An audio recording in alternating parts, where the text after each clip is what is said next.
પહેલા કરતા હતા ને. ચાલો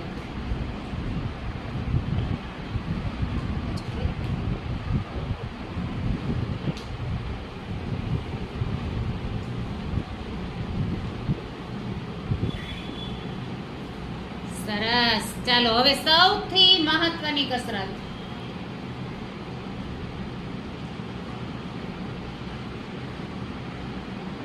બીજી આંગળીનો વારો.